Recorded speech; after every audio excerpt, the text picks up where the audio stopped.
Zambia's new president will be inaugurated in Lusaka later today. Hakainde Hichilema won the elections last week with 1 million more votes than incumbent Edgar Lungu. Invited guests include heads of African states as well as leaders of opposition parties. EFF's Julius Malema, One South Africa's Mmusi Maimane and Zimbabwe's Nelson Chamisa feature on the prominent guest list. Let us now talk to SABC International News Editor Sophie Mokoena. A very exciting day for Zambia, Sophie. We gather. What can we expect today?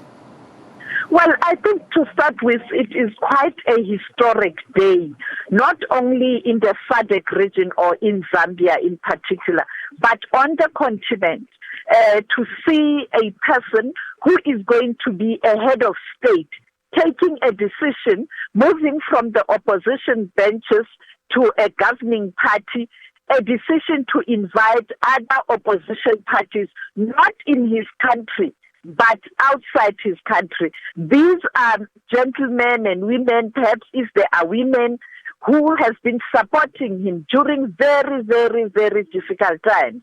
You'd recall that in 2017, when we had that exclusive interview with him, when he came to South Africa, he told us he was meeting stakeholders and he didn't want to divulge who those stakeholders were because he indicated that he wants to speak to people who are in government and those who are not in government and business. So he doesn't want to cause conflict, but he was here to consult everybody. Clearly now he has demonstrated this by inviting opposition parties in the SADC region, people who were part or who are part of an association of political parties in South Africa. We have on many occasions spoken to Mr. Kwangwa of UDM, who is the secretary of that association. And therefore, the relationship with the opposition is based on that association. And therefore, you have Nelson Chamisa, who has already arrived in Zambia. We have Mmusi Maimane, Julius Malema, who were invited. I'm not so sure whether Malema did make it, but he was invited. I saw the invitation. You have an opposition leader from Botswana, opposition leader from Kenya, opposition leader from Tanzania, Namibia, and others perhaps that I couldn't get confirmation. But clearly a demonstration that as a continent, we deserve better, we can do better, well and good to differ on policy direction and all other issues that are related to politics. But at the end of the day, a better continent, peaceful continent, will only be achieved when there is such relation. For example, Mokoena has decided to give the leader of the opposition a lift to Zambia. You can already see that what he did, Hakainde, is gaining traction. So looking forward, we'll see how this symbol or this development or these developments will translate into perhaps a better relations in the SADC region between the opposition and the ruling parties or governing parties, while they do maintain their firm position or positions related to policy direction. Therefore, it is quite a historic day. Our president, Cyril Ramaphosa, left this morning. He has arrived in Zambia. He is going to be part of other heads of state like Uhuru Kenyatta, Mnangagwa, Mokoena Masisi, President Hassan from Tanzania. I guess the only woman president who will be there.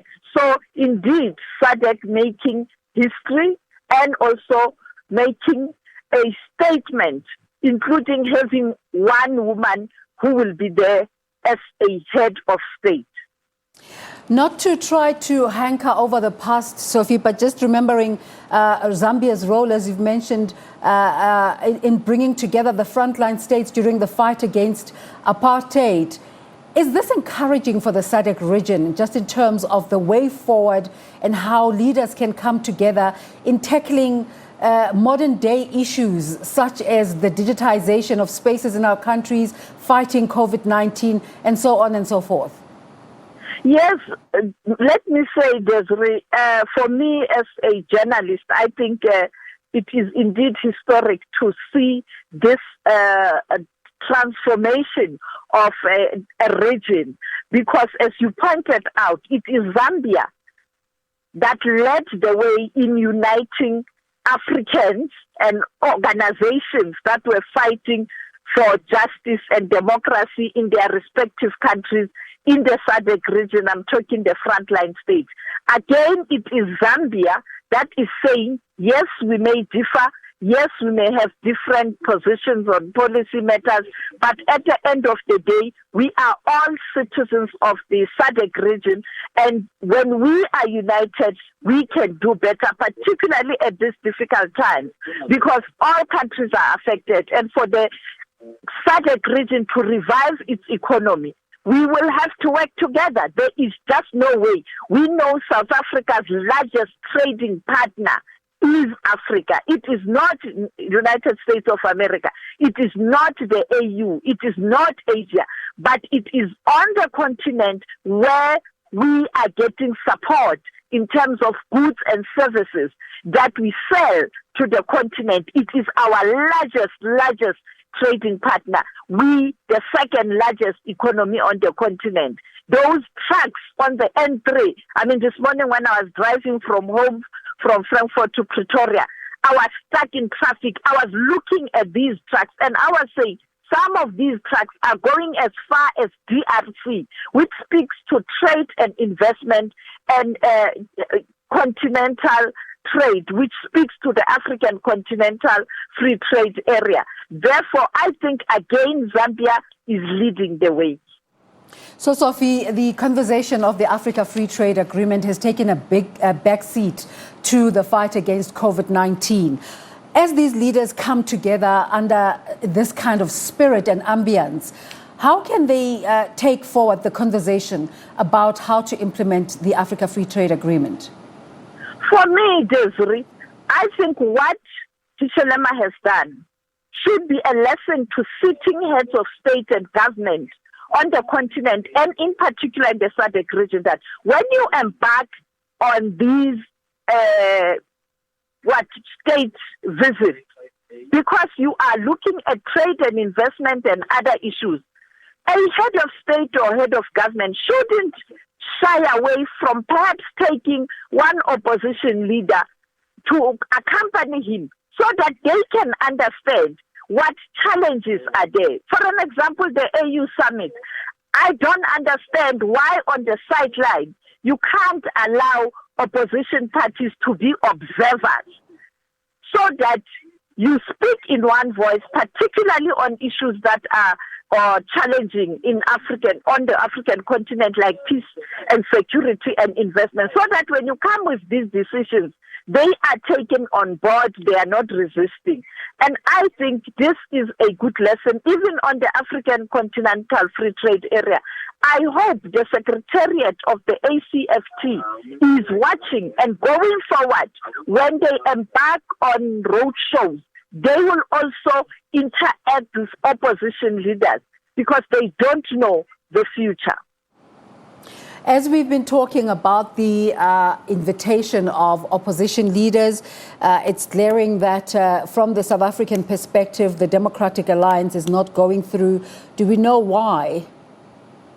I think it revolves around the strong bond that Hakainde Hichilema had with these individuals.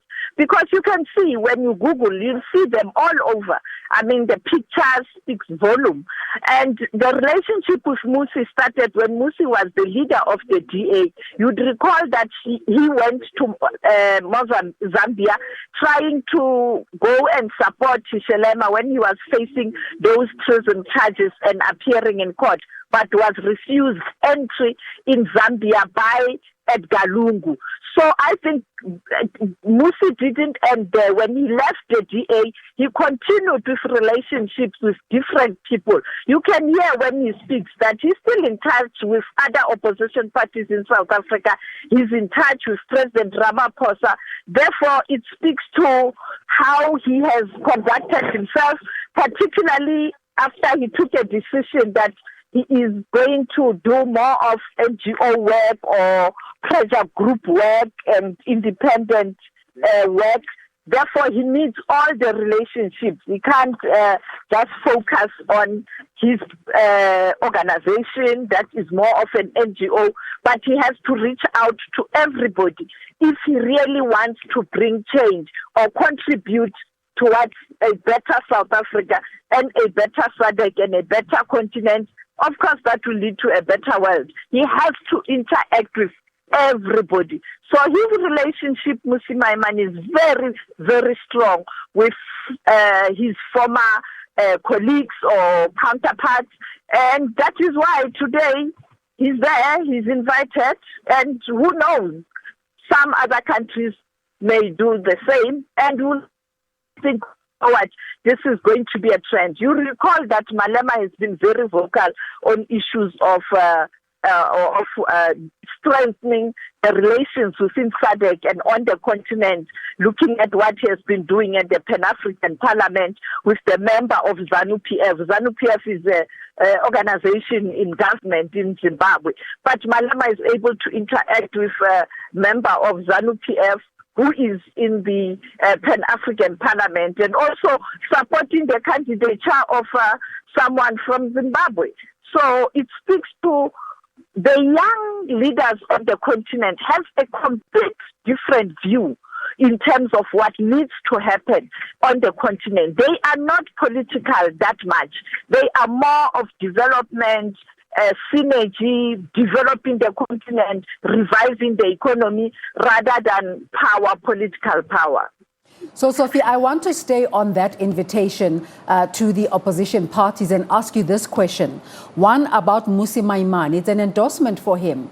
What strength, how does this strengthen his hand coming back to South Africa and how he can use his influence coming back? And in terms of Julius Malema, how can such an invitation work towards improving his relationship with the South African president, Cyril Ramaphosa? Malema has said it on many occasions that he doesn't have a problem with Ramaphosa, but he maintains the party position in terms of issues where they differ with the ANC. And therefore, I don't think there's hostility between the two. It's just that every party and a leader of that respective party, you have to fight for the policies of your party, and you have to stand firm and criticize where necessary, speak out where necessary. But that doesn't have to translate into hatred, no. And that's exactly what Hakainde is saying. He's saying, let's differ, let's fight, let's correct, let's develop, let's build, but we mustn't be enemies. And I think the relationship with, recently when he was doing interviews all over, he indicated that he does interact with Ramaphosa, even in saying that he's got his President Ramaphosa's direct link and number he can call anytime.